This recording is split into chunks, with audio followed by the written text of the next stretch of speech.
We have a new, never-before-seen video recorded behind the scenes during the invasion of Iraq 20 years ago. Georgia troops from Fort Benning and Fort Stewart were among those leading the charge and documenting it themselves. 11 Alive's Doug Richards walks us through the video he just obtained this week. Yes, among the thousands of U.S. troops from Georgia's Fort Stewart and Fort Benning was an Army specialist with a camcorder. The video, shot by an infantryman, was from inside a Bradley fighting vehicle in Kuwait, just across the border from Iraq, moments after President George W. Bush ordered an invasion. How do you feel about the situation at hand? I'm just ready to go. Let's go. Let's get this stuff done, over with. Yeah. Man, I feel real good, man. Talk about it, man. You know, when the wars start running. As you see, field artillery is going wild also. They're going wild on Iraqis. Artillery launched within minutes. As soon as he gave the order, they were firing.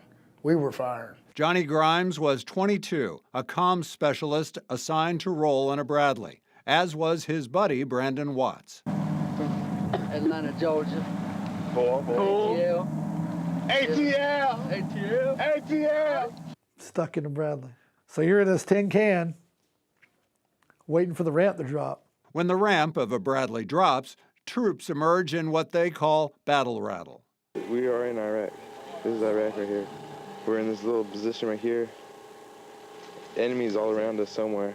Watts says the first days of the invasion were comparatively quiet until they got to the Euphrates River and then the airport in Baghdad. That first round went off and hit that tank, hit that truck, I was looking right at it, and it turned night to day instantly. It was deadly and at times grisly. The convoy had stopped and the war got frightening.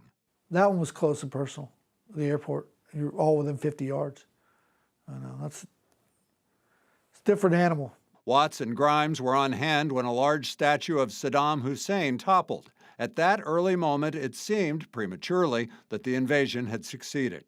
Into the city, and then we thought the war was over, and we celebrated, and we'd won the war, eating ice cream. And I thought they would hate us, but they didn't. You know, they didn't start hating us until we stayed. The U.S. stayed for more than 8 years. After Iraqi insurgents started using roadside bombs, Watts and Grimes say the war became much more dangerous. Watts says the war had a measure of success when Allied forces captured Iraq's dictator, Saddam Hussein, on December 13, 2003. And I believe that Saddam had to go, and then the Iraqis should build whatever they want. But he had to go, and he went. But Grimes says Americans made enemies every time they killed more Iraqis, which dragged the war out from the spring of 2003 to December 2011. Jennifer. All right, Doug, thank you so much. And even right now, American forces remain in Iraq. But when did our involvement begin? The U.S. invaded in March of 2003 with a massive bombing campaign and paved the way for ground troops to enter Baghdad. And in 2011, America withdrew from the nation, which left space for the terrorist group Islamic State, or ISIS, to move in and take control. By 2014, the U.S. returned to Iraq to help clear out the terrorist group, and they were successful by March 2019. But even now, in 2023, there are still about 2,500 U.S. troops on joint bases with Iraqi troops, providing training and equipment.